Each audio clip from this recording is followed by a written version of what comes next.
Halo semuanya, kali ini saya akan membagikan tutorial Castella dalam hal penggunaan fungsi vault. Vault sendiri ini merupakan tempat penyimpanan data yang aman. Nah, langsung saja ya, bagaimana cara menggunakan vault di Castella? Yang pertama ini akan dari posisi kita sudah membuat application, kita tinggal buka application-nya. Nah, di sini kita langsung buka ke bagian data vault. Di bagian data vault, kita akan sambungkan ke database tempat penyimpanan datanya. Nah, kita klik new database, kita klik di sini misalkan namanya vault, hostnya 170015432, username-nya Postgres, password-nya Postgres 123. Kita tes connection, bisa tersambung, kita submit. Nanti kalau kita buka, kalau sudah berhasil membuat vault, bisa kita buka vault-nya. Nah, di sini dalam satu database vault, ini bisa banyak vault. Ya, jadi seperti dalam suatu lemari bisa banyak laci, kira-kira seperti itu ya. Nah, kalau kita mau membuat vault-nya, kita create new. Nah, di sini kita misalkan mau kasih namanya credit card gitu ya. Kartu kredit atau rotation period-nya misalkan 7 hari.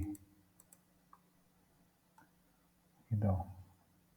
Nah, ini encryption modenya ASGCM. Untuk vault sendiri ini datanya nanti bentuknya adalah JSON. Jadi nanti ada, kalau datanya JSON ada property-nya. Nah, nanti di vault ini kita punya fungsi indeks ya. Nanti gunanya indeks ini bisa melakukan pencarian tapi tetap aman ya pencariannya.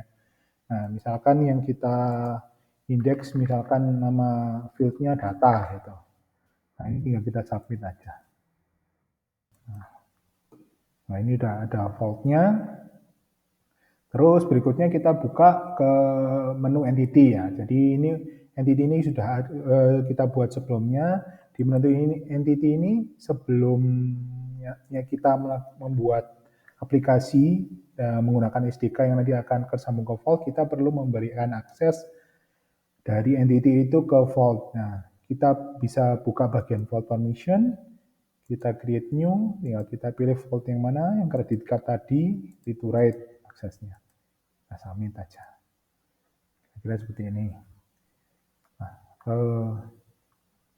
jika sudah, kita masuk ke bagian codingnya ya. Nah, contohnya kita buat aplikasi di sini. Dalam hal ini saya akan memberikan contoh di Node.js, tapi nanti Castella sendiri ini punya klien SDK di beberapa bahasa pemrograman lain ya. Contohnya Golang, Java, PHP gitu. Nah, misalkan ini kita buat app.js di sini. Nah, kita install klien SDK-nya ya. Nah, untuk Node.js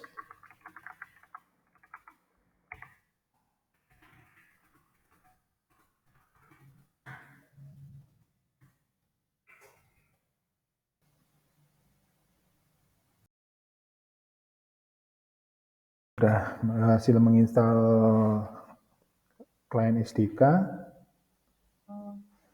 Nah, berikutnya kita require klien SDK-nya.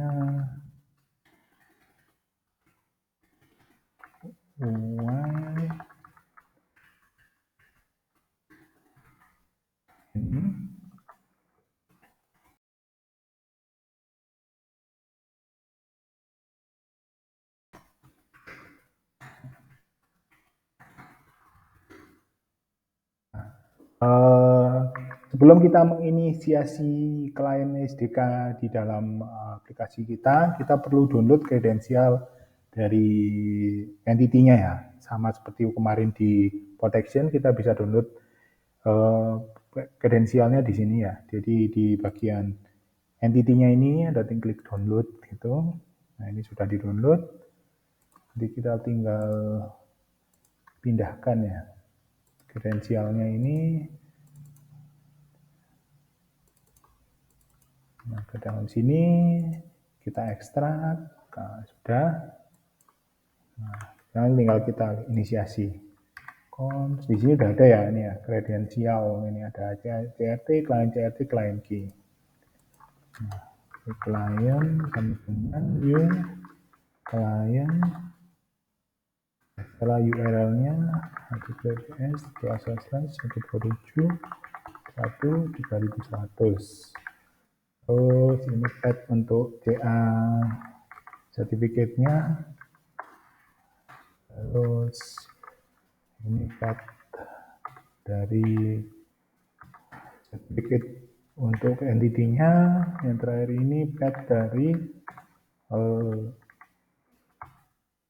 private key ya, dari entity. Nah, jika sudah kita inisialisasi, nah, nanti di sini kita langsung bikin coding untuk misalnya kita mau menyimpan sebuah data ke dalam vault gitu. Nah.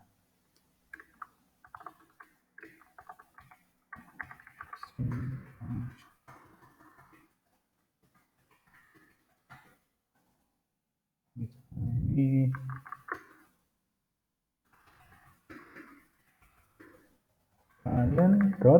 nah ini tinggal kita cari vault store. Nanti ada inputnya, itu adalah array, isinya objek, vault ID. Nah, ini kita perlu vault ID ya. Nah, vault ID ini kita bisa copy di sini ya, data vault. Vault-nya ini credit card-nya ada vault ID-nya. Ini copy vault ID, kita copy. Nah, kita taruh sini. Terus ini vault ID, yang berikutnya values. Nah, values-nya nanti, ini values-nya adalah sebuah array yang isinya, kita tadi kan bentuk data yang kita nanti biar bisa diindeks kayak tadi ya, ada properti data di dalam JSON-nya, misalkan ini kartu kreditnya 134, 134, 134, 134 gini ya. Kalau misalkan biar lebih mudah dibaca, kita pisah aja. Ini.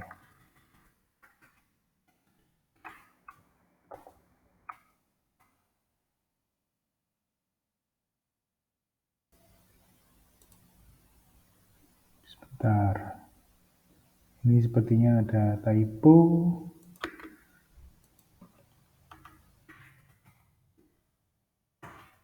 Nah, ini ya. Ini aja.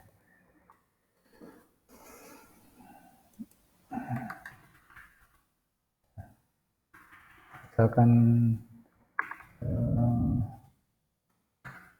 jadi kalau di dalam vault ini ketika value data atau data kita simpan, nanti kita akan dapat namanya token.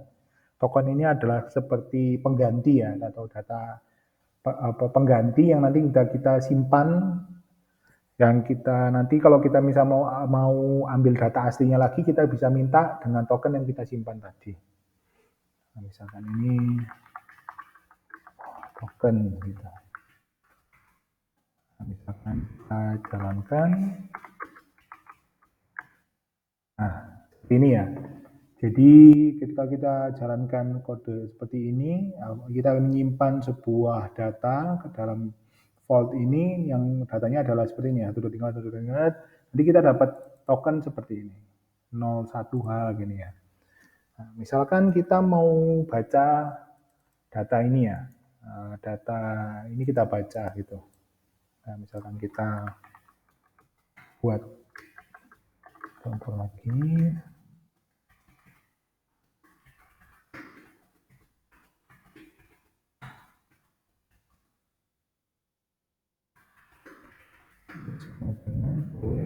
Client.vault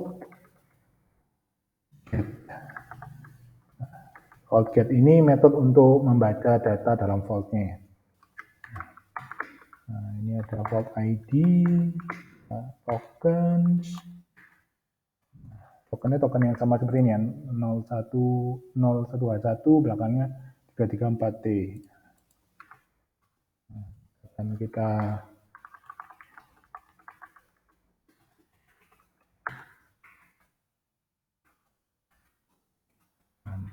dalam transkripnya, nah kita akan dapat data 1234, 1234, nah, data ini data yang tadi kita simpan ke dalam vault ya, seperti itu. Nah untuk vault ini ada beberapa, ada lebih dari dua metode ini ya, dari store dan get. Kita juga bisa melakukan update, delete, atau melakukan pencarian ke dalam vault. Nanti rekan-rekan bisa melihat dokumentasi dari SDK ya, ada vault update, vault delete, dan sebagainya. Mungkin itu aja yang bisa saya sampaikan dalam tutorial ini. Terima kasih semuanya.